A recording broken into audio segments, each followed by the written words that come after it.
নাটকের দিন শেষ।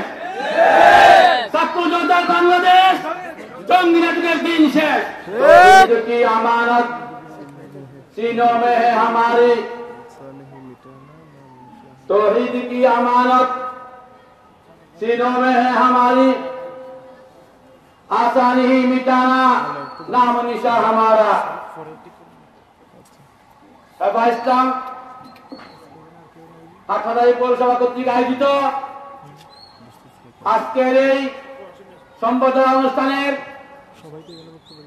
সভাপতি বন্ধুবর মাওলানা জাহাঙ্গীর সাহেব, মঞ্চে উপস্থিত আজকের সম্মানিত ব্যক্তিত্ব মজলুম আলেমিন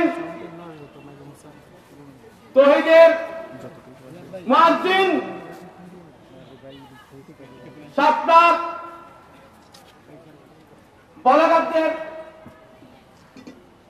বলগাবদের বিরুদ্ধে যিনি সর্বপ্রথম এই ঘোষণা দিয়েছিল মান সাব্বা নাবিয়ান ফাকতুলুহু, এর ব্যাখ্যা দিয়েছিলেন, তাকে তখন জঙ্গি অপবাদ দিয়ে জেলখানায় রাখা হয়েছিল।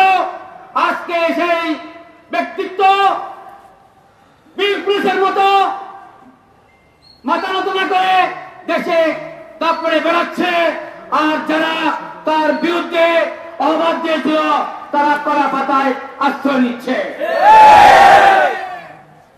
মঞ্চ উপস্থিত বন্ধুবর ইসলাম বাংলাদেশের যুগ্ম মহাসচিব মজলুম আলেমিন, মজলুম বন্দীদের অভিভাবক জনাব মুফতি হারুন জাহাজ সাহেব সহ নেতৃবৃন্দ, আপনারা জানেন এদেশে জঙ্গি যুদ্ধবাদ দিয়ে হাজারো আলেম উলামাকে তালেব ইলমকে জেলখানায় রাখা হয়েছে, আয়নাঘরে রাখা হয়েছিল, এখনো অনেকে রয়েছে। আজকে ঘোষণা চাই এদেশ ছাত্র জনতার বাংলাদেশ জঙ্গি নাটকের দিন শেষ।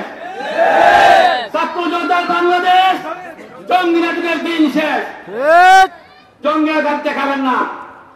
সম্মানিত উপস্থিতি, একটি কথা বলতে চাই, মানলাম ইয়াশকুরিল্লাহ লাম ইয়াশকুরিল্লাহ, যে ব্যক্তি কোরবানিদেরকে শুকর আদায় করে না, কৃতজ্ঞতা প্রকাশ করে না, সে আল্লাহ শুকর আদায় করে না। আমরা আমাদের জাতীয় বীরদের তৌহিদের বীরদের যদি সম্মান না করি, মূল্যায়ন না করে, জাতি আমাদেরকে ক্ষমা করবে না, নিশ্চিহ্ন হয়ে যাব। ওই জন্য বলতে চাই, নিজের আপন লোকদের চিনে রাখুন, এদের মূল্যায়ন করুন, এদেরকে সমাজে কাজ করতে সুযোগ করে দিন, না হয় আপনি নিশ্চিহ্ন হয়ে যাবেন, পিঠ কারো বাঁচবে না। সম্মানিত উপস্থিতি, একটি ঘটনা না বলে পারছি না। হযরত উস্তাদ মুহতারাম হযরত মাওলানা সৈয়দ আবুল হাসান আনসারী রাহমাতুল্লাহ আলাইহি যখন 91 সফর করে নদওয়ায় গিয়েছেন, আমাদেরকে বসায় রেখে একটা কথা বলেছিলেন, আমি দারুল দিওবান, দারুল সালেমপুর, দারুল নদপুরের মতে দেখি তোমাদের বাংলাদেশি ছাত্ররা খুব ভালো রেজাল্ট করো, কিন্তু দেশে গিয়ে পাই না কেন? তিনি তার নতিজা নিয়ে বলে দিয়েছেন, তার অর্থ হচ্ছে তোমরা তোমাদের দেশের মানুষের মূল্যায়ন করো না, আলেমদের মূল্যায়ন করো না, জনগণ আলেমদের মূল্যায়ন করো না, যার কারণে তোমরা হারিয়ে যাচ্ছ। অতএব গুরুদেরকে মূল্যায়ন করার চেষ্টা করো, না হয় ইতিহাস তোমাদেরকে পিছিয়ে ফেলে দিবে। অতএব আসুন আমরা আমাদের বীরদেরকে, আমাদের শহীদকে, যারা তৌহিদের সাথে আপোষ না, বাতিলের সাথে আপোষ না করে 11 বছর 10 বছর 5 বছর জেলখানা হয়েছে, তারা আমাদের বীর, তাদের আমাদের রাহবর, তাদেরকে নিয়ে আমাদের আগে বাড়তে হবে।